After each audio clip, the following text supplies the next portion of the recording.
Disgrace to grace, నిందకు ప్రతిగా రెట్టింపు ఘనత అనుగ్రహించాను. డిస్గ్రేస్ నుండి ఎక్కడికి? గ్రేస్కి. డిస్గ్రేస్ అంటే నింద, గ్రేస్ అంటే కృప. కృప ద్వారా నీకు రెట్టింపు ఘనత కలుగును గాక. నీ అవమానానికి ప్రతిగా రెట్టింపు ఘనత కలుగును గాక. నీ నిందకు ప్రతిగా రెట్టింపు ఘనత కలుగును గాక. దావీదుకి 18 మంది కుమారులు, ఒక్క కుమార్తె, ఒక భార్య, ఒక కుమారుడి పేరు అమ్నోన్, మరి యొక్క భార్య యొక్క పిల్లల పేర్లు అబ్సలోము, తామారు. తామారు మిక్కిలి సౌందర్యవతి. అమ్నోని యొక్క కన్నులు ఎవరి మీద పడినాయి అంటే తామారు మీద పడింది. తామారు మీద పడి ఆశించాడు ఆమెని అనుభవించాలి అని. తన ఫ్రెండ్ ఒక దుష్ట ఐడియా ఇచ్చాడు. ఆ ఐడియా ప్రకారం గదిలోనికి వెళ్ళిపోయాడు. ఆమె ఏమనుకుందంటే అన్నే కదా అని గదిలోనికి ఆహ్వానిస్తే ఆ దుష్టక్రియ చేయడానికి ముందడిగి వేయగా ఆమె ఒక వేదనకరమైన మాట అంది. ఎవరు? తామారు ఒక వేదనకరమైన మాట అంది. 2 సమూయేలు గ్రంథం 13:12 ఆమె నా అన్న, నన్ను అవమానపరచకము, నన్ను డిస్గ్రేస్ చేయకము, ఎలాగూ చేయుట ఇశ్రాయేలీలకు తగదు. ఇట్టి జార కార్యం నువ్వు చెయ్యవద్దు. నా అవమానమును నేనెక్కడ దాచుకొను. బుక్ ఆఫ్ 2 Samuel 13:12 నాతో పాటు. But she answered him, no my brother, do not force me, for no such thing should be done in Israel. Do not do this disgraceful thing.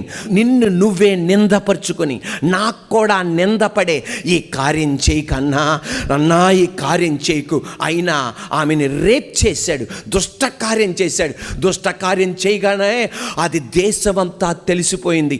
ఒక రాజుగారి ఇంటిలో జరగకూడనిది జరిగింది.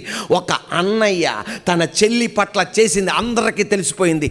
ఆ నింద అమ్నోన్ మీద పడింది. ఈ విషయం ఎవరికి తెలిసింది తెలుసా? దావీదుకు తెలిసింది. అంటే నాన్నగారికి తెలిసింది, అంటే తండ్రి గారికి తెలిసింది. తండ్రి గారికి తెలిసినప్పుడు తండ్రి జోక్యం చేసుకొని అమ్నోన్ని కూర్చోబెట్టి, అబ్సలోముని కూర్చోబెట్టి, తామార్ని కూర్చోబెట్టి మాట్లాడాలి. కానీ మాట్లాడడానికి ఆయనకి టైం లేదు. Busy man. ఈరోజు నేను చెప్పనా, ప్రపంచంలో ఎంత బిజీ అయినా నీ కుటుంబానికి టైం ఇవ్వలేని బిజీ మనకు అక్కర్లా. వ్యాపారము కన్నా, ఉద్యోగము కన్నా, నీ తలంతుల కన్నా, నీ వరాల కన్నా, యేసయ్య తర్వాత చర్చి కన్నా నీ కుటుంబమే ముఖ్యం. యేసయ్య తర్వాత చర్చి కాదు, యేసయ్య తర్వాత నీ కుటుంబం, నీ కుటుంబం తర్వాతే చర్చి. మొత్తం పిలవడానికి టైం లేదు. వెంటనే తండ్రి గారు దీన్ని జోక్యం చేసుకోవాలి. తండ్రి గారు దీన్ని హ్యాండిల్ చేయాలి. తండ్రి హ్యాండిల్ చేయలా, అన్నయ్య అయిన అబ్సలోం హ్యాండిల్ చేశాడు. చెల్లితో చెప్పాడు, ఆడు మీ అన్న, వదిలే, లోనికి వెళ్ళిపోయి రభస చేయకు, నువ్వు లోనికి వెళ్ళు అనగానే సంవత్సరం అయింది. ఏ పగ తీర్చుకోవాలా, ఏ కక్ష తీర్చుకోవాలా. దావీదు అనుకున్నాడు అబ్సలోం మర్చిపోయాడు, అయిపోయిందిలే అనుకున్నాడు. 2వ సంవత్సరం అయింది. అబ్బా పూర్తిగా ఇది మాసిపోయిందిలే అనుకున్నాడు.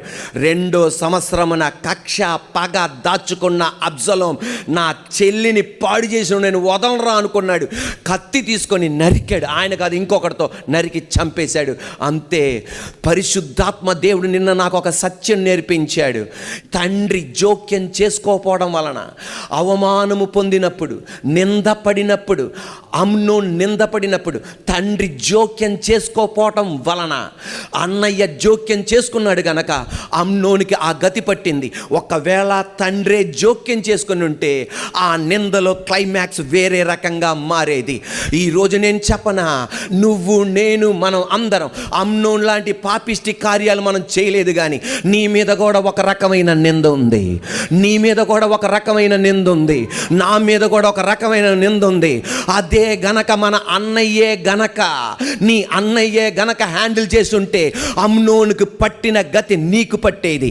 మీ తమ్ముడే హ్యాండిల్ చేస్తుంటే, మీ అక్కే హ్యాండిల్ చేస్తుంటే, మీ చెల్లె హ్యాండిల్ చేస్తుంటే, మీ పోలీసు వాళ్ళే హ్యాండిల్ చేస్తుంటే, కోర్టు వాళ్ళే హ్యాండిల్ చేస్తుంటే, రాజకీయ నాయకులు నాయకులే హ్యాండిల్ చేసుంటే, పాస్టర్లే హ్యాండిల్ చేసుంటే అమ్నోనుకు పట్టిన గతి, నింద పడిన అమ్నోనుకు పట్టిన గతి మన అందరికీ పట్టేది.